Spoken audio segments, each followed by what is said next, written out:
الهدى ودين الحق ليظهره على الدين كله وكفى بالله شهيدا أشهد أن لا إله إلا الله وحده لا شريك له وأشهد أن محمدا عبده ورسوله صلى الله عليه وسلم اللهم صل على محمد وعلى آله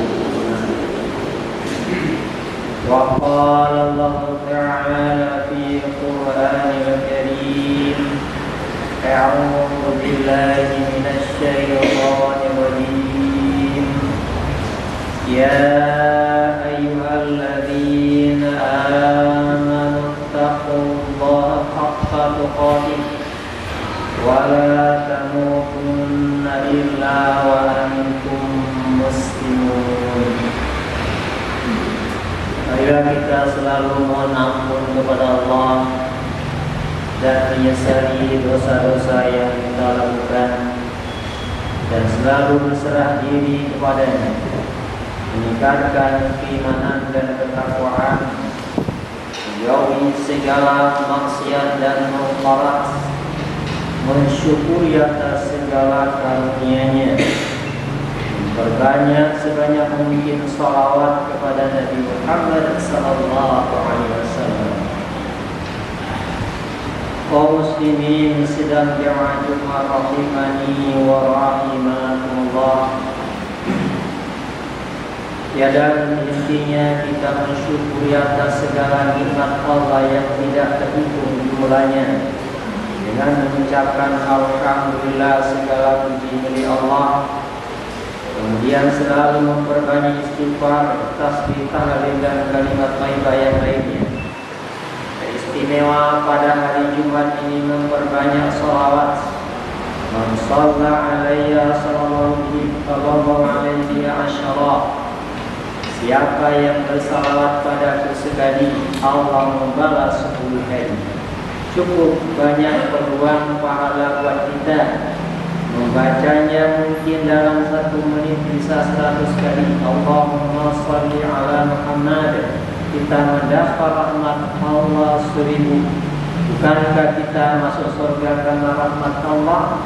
Maka raihlah amalan-amalan yang ringan, mendapat pahala yang berlipat ganda dari Allah SWT sesuai Al-Quran dan As-Sunnah. Kaum muslimin jamaah Jumat rahimani wa rahimakumullah. Hari ini tanggal 9 Zulhijjah merupakan hadiah dari Allah buat kita karena masih diberikan umur untuk memetik panen amal yang bergudang-gudang. Pertama sekali juga Allah berikan kita peluang berkorban. Rasulullah memberikan satu amalan sunnah buat kita. Qala salam man kana lahu dhibhun yadhbahu fa idza ahalla hilal dzulhijjah fala ya'khudha min syi'arihi wala min asfarihi syai'an hatta yudahi rawahu Muslim. Siapa yang memiliki hewan korban untuk disembelih, maka apabila telah hadir bulan Zulhijjah, maka jangan ia memotong dari rambut-rambutnya dan kuku-kukunya sedikit pun, sehingga ia sembelih korbannya. Mulai tanggal 1 Zulhijjah sampai hewan ternak disembelih, disunahkan jangan memotong rambut, jangan mencabut rambut, dan jangan memotong kuku. Ini khusus bagi berkorban dalam rumah tangga. Kalau anggota keluarga tidak berkorban, tidak disunahkan. Ini hanyalah ujian. Lulus tidak dari ujian kecil ini, kita anggap remeh, tapi tes dari Allah Subhanahu wa Ta'ala. Kalau kita merenung dalam bulan Zulhijjah ini, cukup banyak pahala, bahkan sebagian ulama lebih utama daripada 10 akhir Ramadan. Kalau Zulhijjah 10 awal Zulhijjah, kita baca beberapa dalil dalam hadis dari Ibnu Abbas radhiyallahu anhu bahwa Rasulullah bersabda, "Ma min ayyamin a'malus shalih ahabbu ila Allah azza wa jalla min hadhil ayyam, ya'ni ayyamul ashri." Qala, "Ya Rasulullah, wala jihadu fi sabilillah?" Qala, "Wala jihadu fi sabilillah illa rajulun kharaja bi nafsihi wa malihi thumma lam yarji bi syai'in min dzalik." Tidak ada hari-hari di mana amal soleh itu lebih disukai oleh Allah Azza wa Jalla daripada hari-hari ini, yakni hari-hari 10 Zulhijjah. Para sahabat pun bertanya, "Ya Rasulullah, meski berjihad fisabilillah sekalipun?" Jawab beliau, "Memang, meskipun dari berjihad fisabilillah, kecuali seseorang yang pergi membawa nyawa dan hartanya, kemudian tidak satu pun di antara kedua itu yang kembali dalam kurung mati syahid." Diriwayatkan oleh jamaah kecuali Muslim dan Nasai. Ini sangat umum. Banyak sekali kaum muslimin setelah Ramadan melupakan qiyamul lail, melupakan baca Quran, melupakan duha, melupakan berlama-lama di masjid. Teristimewa tanggal 1 sampai Zulhijjah. Tidak ada yang menandingi pahala amalan-amalan di 10 Zulhijjah ini, melainkan seorang berperang di jalan Allah, bahwa harta dan jiwanya tidak kembali, bulat-bulat mati syahid tanpa hisab masuk surga bagaikan kilat. Jarang sekali yang mengamalkan sunnah ini. Kita sangat ditekankan dalam riwayat, sehakikatnya puasa itu dari tanggal 1 Zulhijjah sampai 9 Zulhijjah. Namun yang sangat ditekankan adalah 9 Zulhijjah. Shaumu yaumi Arafah yukaffiru sanataini madiyatan wa mustaqbilan. Suatu hari puasa Arafah, Allah mengampuni dosa-dosa setahun yang lalu, setahun akan yang datang. Dalam riwayat yang lain, sehari puasa di jalan Allah, Allah jauhkan wajahnya 70 tahun atau 70 musim jaraknya dari api neraka. Mulia sekali mengamalkan sunnah-sunnah yang umum pada bulan Zulhijjah ini.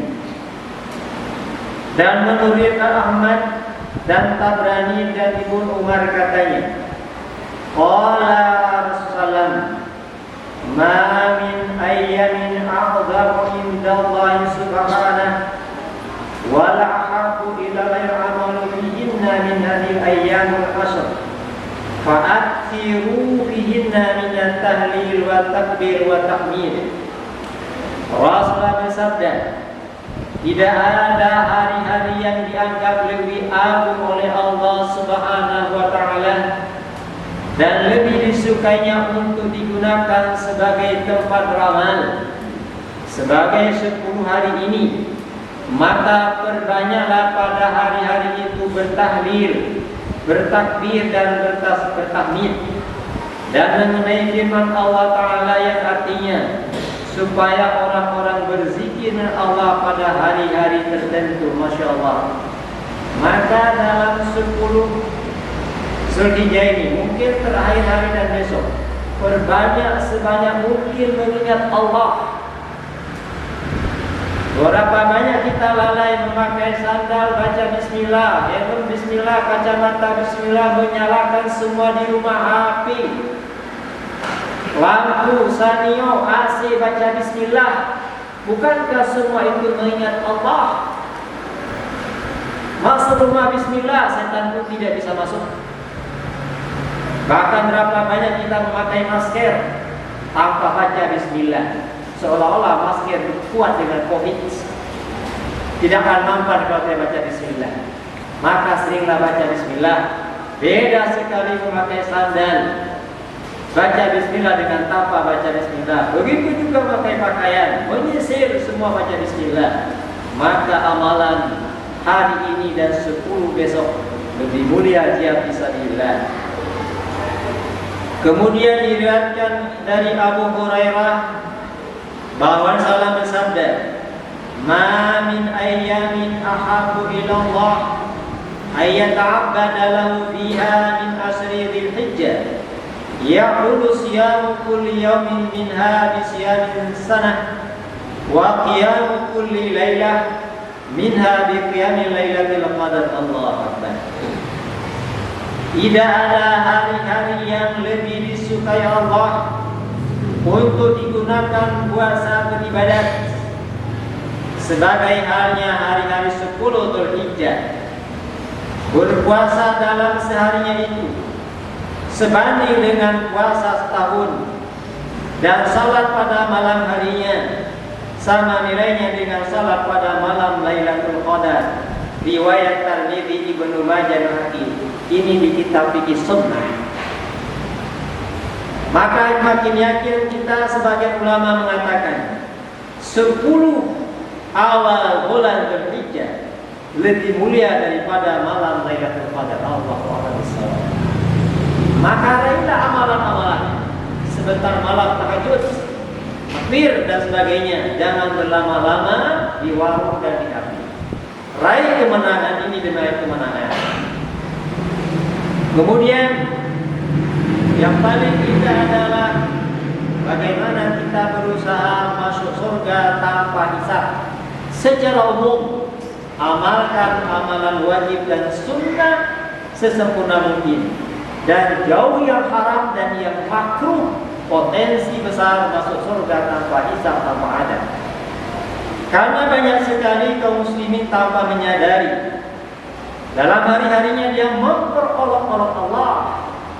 Berapa kali Allah memanggil dari muazzin? Mungkin 5 kali lafaz azan, bahkan 6 kali dengan subuh 2 kali, ditambah lagi panggilan dan qamat, tapi tidak pernah hadir ke masjid walaupun rumahnya dekat. Bagian dia memperolok-olok Allah. Taubat kepada Allah. Bagaimana diwafatkan dia sedang memperolok Allah? Maka jangan gembira, jangan tertawa, riang gembira keluarga tidak sholat. Dia sedang menikmati dosa paling besar. Jangan dibiarkan. Bukankah itu maksiat? Menutup aurat, ibadah membukanya maksiat, dan semua larangan-larangan Allah juga maksiat pada Allah Subhanahu wa taala. Maka dalam bulan Dzulhijjah ini kita bersyukur pada Allah, kaum muslimin sudah dibolehkan dengan izin Allah haji. Orang yang Jumatan hari ini di Mekah Al-Mukarramah, insyaallah mereka akan mendapatkan panen pahala yang berganda, seolah-olah 100.000 kali salat Jumat di masjid kita ini. Orang yang salat Jumat hari ini di Madinah menangis gembira kepada Allah, menjadi tamu Allah, tamu Rasulullah, mendapat pahala bandingan 1000 kali Jumatan di kita ini. Maka pasamian jangan tertipu, umurku sudah tua, mendaftarlah menjadi tamu Allah. Hidup kita banyak mendapat nikmat. Kapan bisa mencium Hajarul Aswad? Kapan bisa mencium sujud di Mekah Mukarramah dan Madinah? Dan berapa kali hidup kita ini mencium tangan ibu, ayah, dan berapa kali mencium kepala ayah dan ibu? Masihkah kita lalai? Berbahagialah hari ini bisa mengabdi kepada orang tua semaksimal mungkin, bahkan khotbahnya bisa dimenanti orang tua. Itu semua karena Allah Subhanahu wa taala. Karena malaikat maut sangat gembira bertemu orang-orang mukmin ketika cabut, dan orang kafir munafik sangat takut bertemu dengan malaikat maut. Allah Subhanahu wa taala berfirman surah An-Nisa 140. Bismillahirrahmanirrahim. Inna Allah jami'ul munafiqin munafiqina wal kafirina fi jahannam jami'a. Sesungguhnya Allah menghimpun semua orang-orang munafik dan orang-orang kafir dalam neraka jahanam. Orang yang sekarang berani mendustakan agama, mendustakan ulama, Quran, Allah tidak lalai. Wa wasari'ul hisab, cepat perhitungan Allah. Ingat, azab Allah akan segerakan di dunia ini. Pertama, durhaka pada orang tua dan menzalimi baghi. Cepat atau lambat tidak taubat, Allah akan berikan. Kaum muslimin sedang jamaah rahimani wa rahimakumullah. Maka mari kita semangat berkorban. Bismillahirrahmanirrahim. Inna a'tainakal kautsar fashalli li rabbikal wanhar inna syani'aka wal abtar. Sesungguhnya kami telah memberikan kepadamu nikmat yang banyak, maka dirikanlah salat karena Tuhanmu dan berkorbanlah. Sesungguhnya orang yang membenci kamu dialah terputus. Korban kita hari ini kita niatkan waktu menyembelih, menangis gembira pada Allah. Ya Allah, terimalah korban dariku untuk semua keluargaku, pahalanya ya Allah. Saksikan ketika menyembelih, lapatkan yang itu. Mulia sekali berkorban. Hanya satu muslim, tapi dibuatkan niat bisa panen pahala sekeluarga Allah yang punya hitungan. Bukankah juga Nabi Ibrahim berkorban menyembelih anaknya, dan jiwa anaknya pun dia bersihkan, istrinya pun tunduk pada hukum Allah demi memurnikan akidah. Begitu juga Asia atau Fatimah atau Wasita yang mengorbankan jiwanya mentauhidkan Allah, yang dibunuh Firaun laknatullah menjadi sebagai Tuhan, direbus anaknya, terakhirlah kecil dan dia sendiri, tapi Allah berikan wangi rohnya seistana. Inilah kemuliaan yang mempertahankan akidah.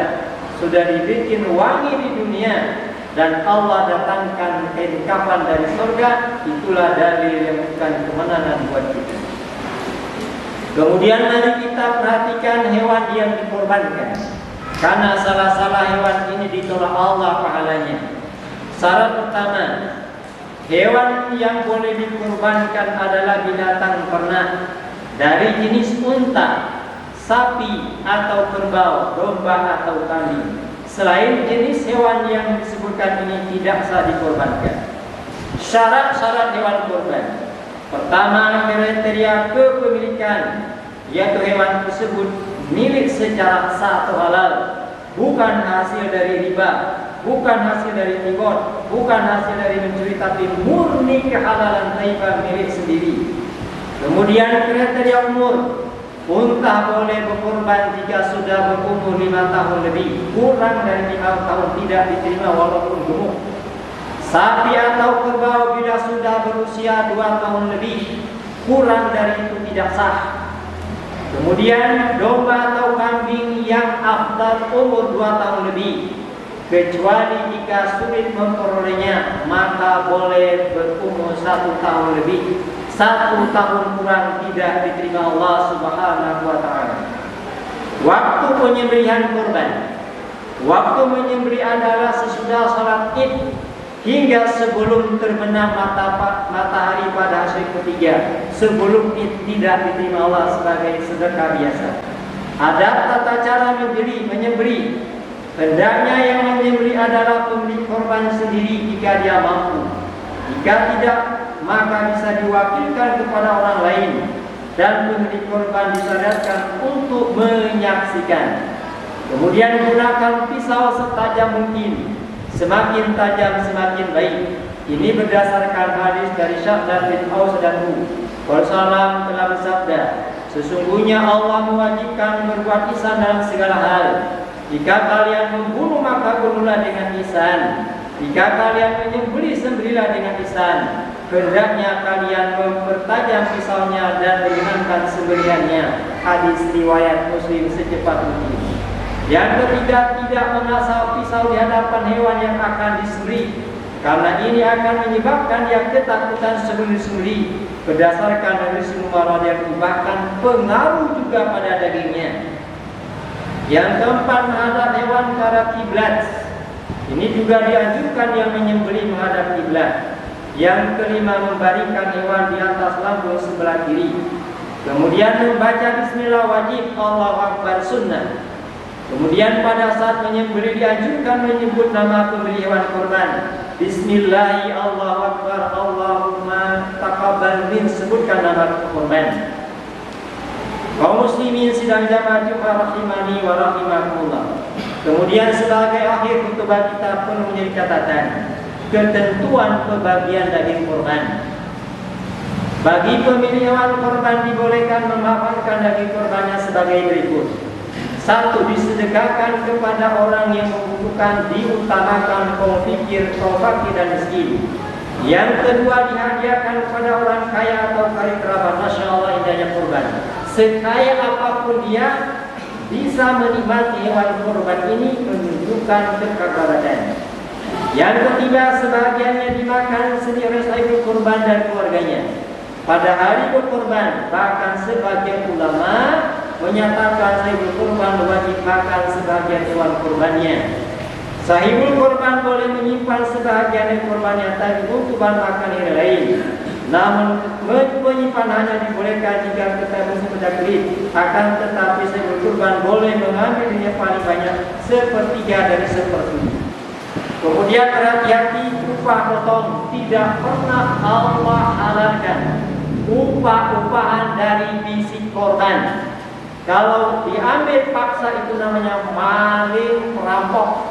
Berhati-hati juga menjual kulit.